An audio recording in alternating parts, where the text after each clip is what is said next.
I'm Kim Burton. I'm with the Parksville and District and Qualicum Beach Chambers of Commerce, and we will be conducting a series of interviews with the candidates in the upcoming federal election.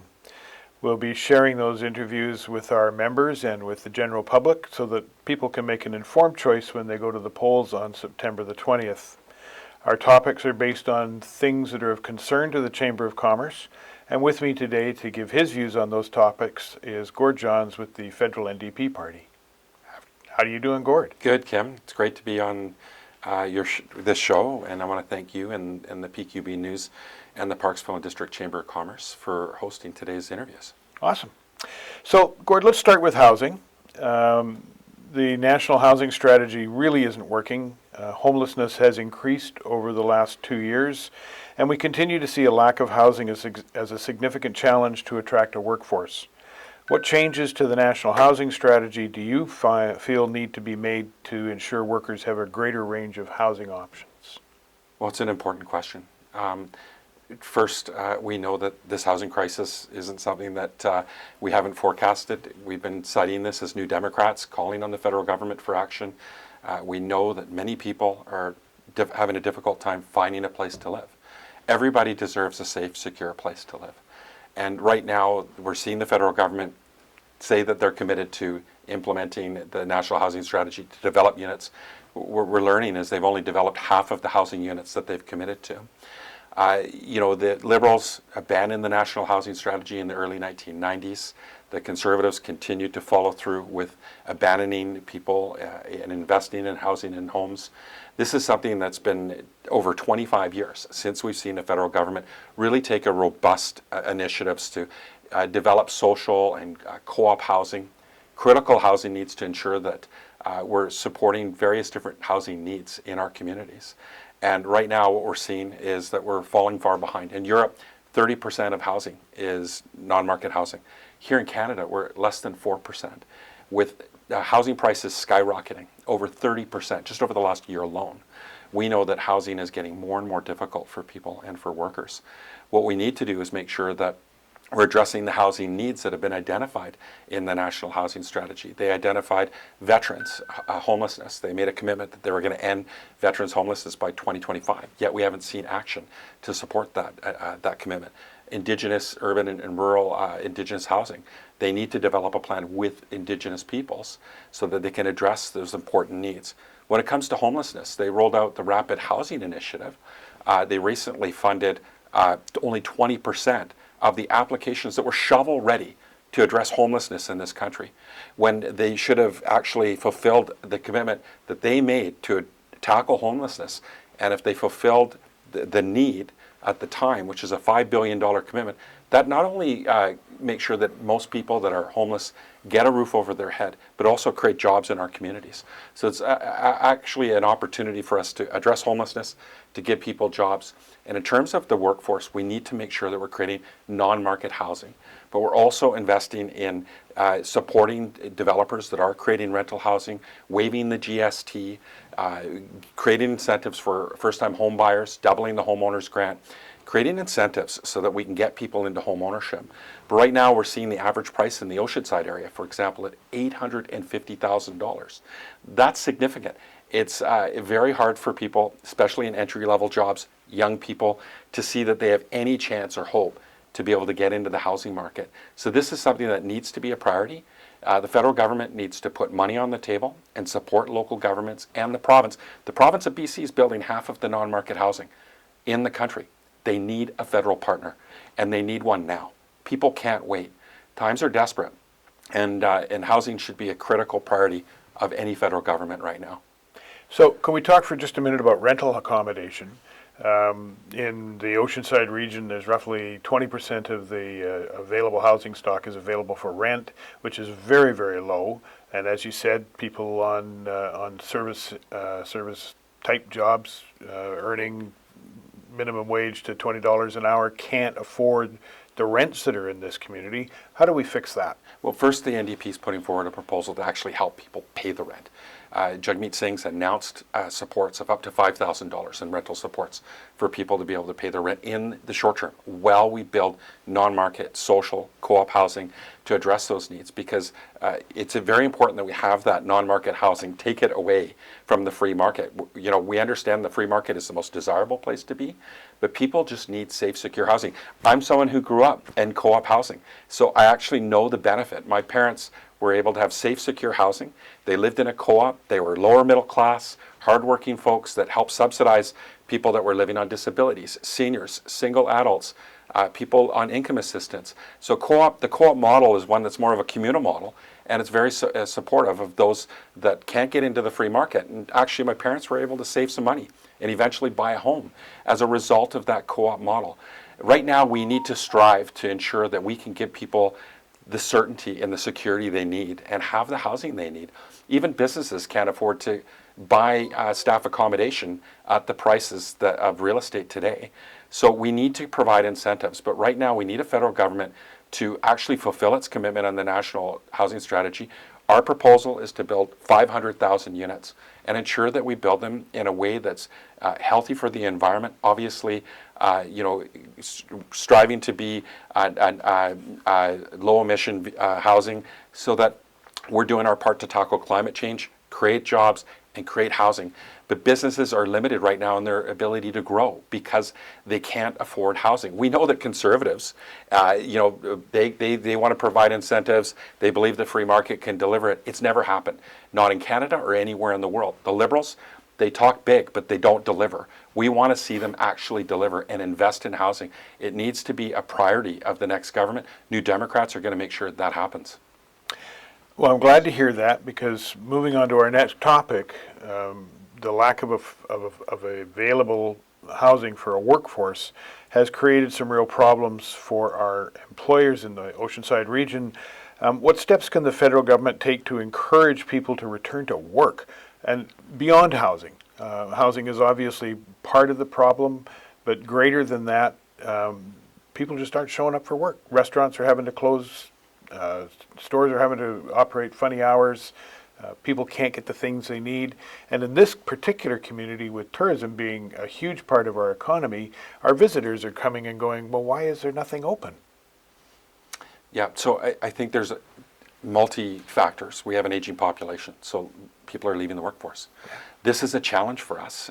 We need to get people into the workforce. We need to ensure that we're investing in training, supporting people so that they get the skills that they need to fill the jobs that are being lost as an aging population. We also, the housing is something that, I can't emphasize enough. Throughout our riding, in Tofino, we're seeing houses sell for well over $1 million. No one's buying a house to rent to waiters and dishwashers. So we're actually losing housing supply. So we have to invest quickly into filling those voids and making sure that we've got rooms available for workers. Ensuring that we're creating supports for businesses. We're proposing right now that we that we cover the CPP and the EI portion of employers that are hiring or rehiring their staff. Ensuring that the emergency supports are in place, the wage subsidy and the rent assistance program for COVID emergency, because there's many businesses, especially those that cater to international tourism, that still aren't back on their feet. So we don't want to lose actually workers when those programs end and have them unemployed and not being able to find employment in the shoulder season, especially as we're heading into that. So we need to create incentives for businesses to ensure that they get through to the spring next year. But also, it's really important that we look at who's been displaced and who's not working right now. Throughout the pandemic, one thing we've seen is that women have been disproportionately impacted by the COVID emergency. We've seen women that have had to stay home and take care of their children. They've been disrupted repeatedly, with various different measures that have been in place, health measures, to take care of their children or take care of an elderly parent. We need to make sure that we're supporting them, creating affordable childcare, tax credits for those that are staying at home and taking care of their elderly parent. These are critical supports that have to happen if we're going to get women back into the workforce. And this is something that we've always been talking about as New Democrats, is ensuring that we have a national affordable childcare program that is accessible quality, and universal. And that's something that we want to be working with the provinces and the territories on to ensure that those supports are in place to help support women. And again, women have been disproportionately impacted by COVID-19. And also we want to make sure that precarious workers are coming back to the workplace and getting the supports that they need, ensuring that they're getting the same benefits as full-time workers. This is something that we're also proposing, is ensuring that they get supports. And those that are afraid, that are afraid to get sick from COVID-19, that there's sick days that are paid for by the federal government, not on the backs of small businesses. We want to make sure that those supports are in place to support those workers. And there's over 1.2 million Canadians that have been injured in the workplace that aren't back to work.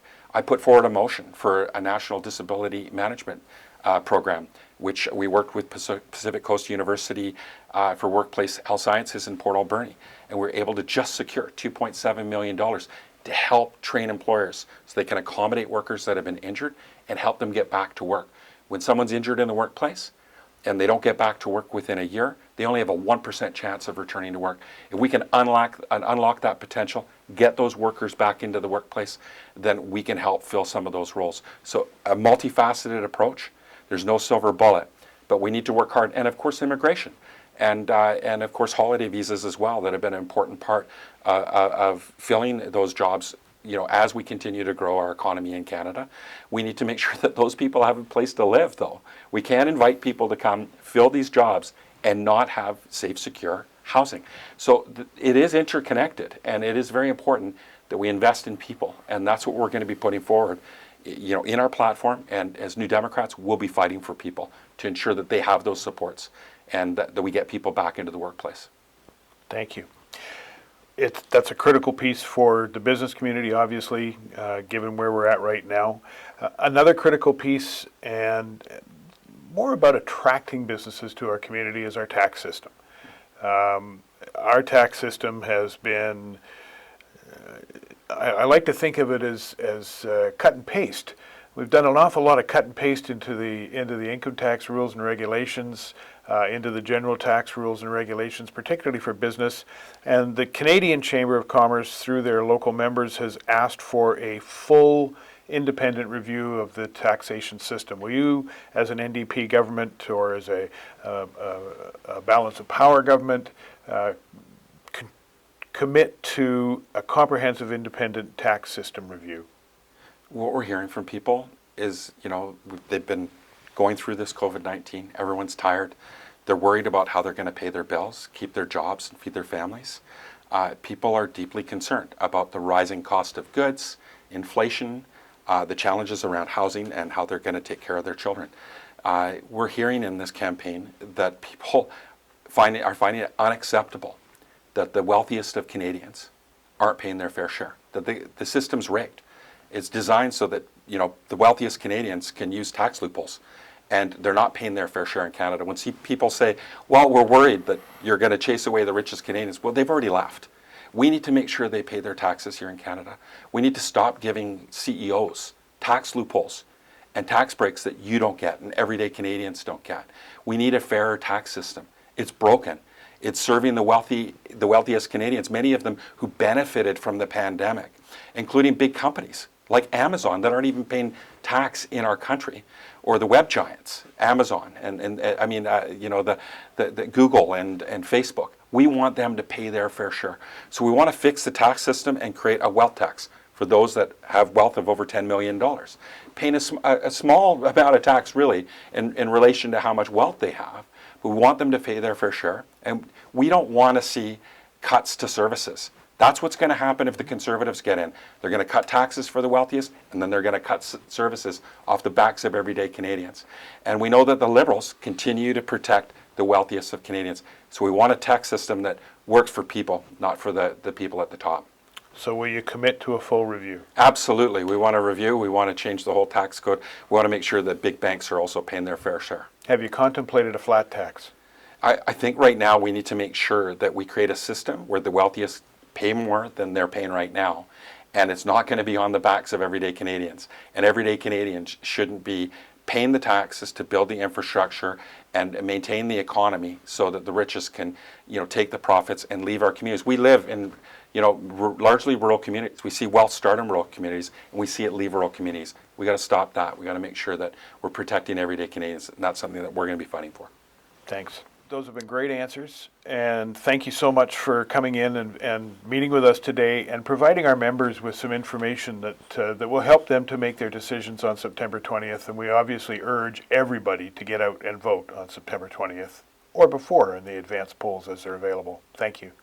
Thanks, Kim. I really appreciate you hosting this. I look forward to hearing from constituents on the doorstep, on the phone, their emails, and responding to them. I think people have seen over the last 6 years that I've got their backs and that I'm fighting for them. And I want to continue to do that good work. It's been a privilege and honor to serve them over the last 6 years. And I want to continue to fight for people in our communities and our coast. All the best. Thank you.